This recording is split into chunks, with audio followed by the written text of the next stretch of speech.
11月15日，在伊斯坦布尔司法庭前，遭遇中共破坏的东突厥斯坦受害者家属举行了新闻发布会。中共官员在东突厥斯坦，也就是所谓的新疆，对维吾尔穆斯林进行了种族灭绝和反人类罪行。根据美国新闻网站报道，10月20日，霍利参议员提出了就新疆暴行制裁习近平议案，认定习近平参与了对维吾尔人和其他穆斯林民族犯下的种族灭绝罪和其他危害人类罪行。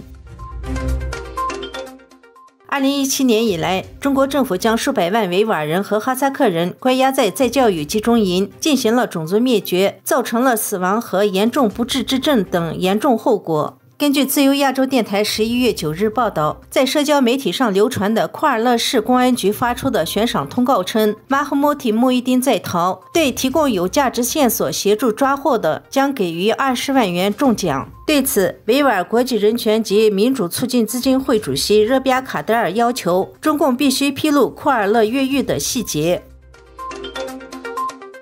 一份新的调查报告表示，中国政府支持的威胁行为者继续通过模仿 Android 应用程序的间谍软件对维吾尔人进行在线监视。报告称，监视间谍软件的广泛分布和引入新功能的速度表明，对中国境内外维吾尔人的在线监视正在迅速扩张。根据报道，这些间谍软件工具伪装成维吾尔语 Android 应用程序，假如信息服务、在线地图、祈祷时间和字典，能够收集大量设备数据，包括位置、通话记录和联系人信息，甚至可以记录电话通话和拍照。